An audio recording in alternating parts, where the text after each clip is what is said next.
미국 내 대북 강경파인 존 볼턴 국가안보보좌관이 어제 경질된 건 북한이 반길 만한 소식이었죠. 오늘 또 그런 얘기가 트럼프 대통령 입에서 나왔습니다.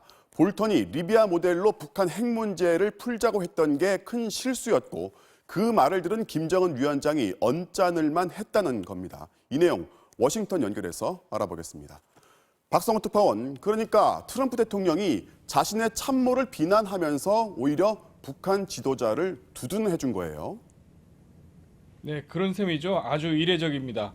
왜 볼턴 보좌관을 잘랐는지 설명하면서 트럼프 대통령은 북한 문제를 맨 먼저 거론했습니다.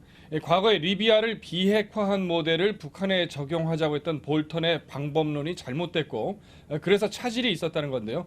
들어보겠습니다. Take a look at what happened to Gaddafi with the Libya model. And he's using that to make a deal with North Korea. And I don't blame Kim Jong-un for what he said after that.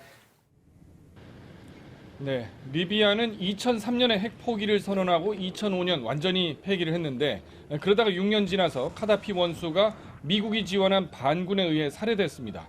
그런데 리비아 얘기를 꺼내면 김정은 위원장 입장에서는 핵 포기했다가 목숨을 부지하기 어렵겠다 이런 위협을 느끼지 않겠냐는 것이죠.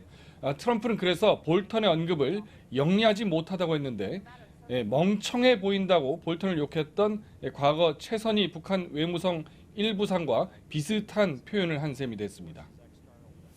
그런데요, 볼턴이 리비아 모델 얘기를 한 게 사실 한참 된 얘기란 말이죠. 그런데 그동안 쭉 데리고 일을 하다가 지금 와서 그 얘기를 왜 꺼냈을까요? 좋은 지적입니다. 리비아 모델 얘기는 볼턴이 작년 4월 임명된 지 한 달밖에 안 됐을 때 한 얘기고요. 북한의 격한 반발로 싱가포르 정상회담이 무산되지 않나 싶자 트럼프 대통령이 5월에 리비아식은 우리가 생각하는 모델이 전혀 아니다라고 정리한 바가 있습니다. 하지만 이 시점에 리비아 모델을 새삼 또 부정하는 데에는 두 가지 의미가 있어 보입니다. 우선 북한의 정권 교체를 않는다, 체제 보장한다 이 최근의 메시지를 더 분명히 해서 김정은 위원장을 안심시키려는 걸로 볼 수 있고요. 또 하나, 리비아 모델의 골자는 이 핵무기를 미국으로 싹 다 넘기라는 것인데요. 볼턴의 입김으로 하노이 회담 때도 그 비슷하게 이른바 빅딜 요구가 있었습니다. 결국 그때랑은 접근법이 다를 것이다. 단계적인 해법으로 셈법을 바꿀 수도 있음을 북미 대화를 앞두고 신호로 보낸 걸로도 보입니다.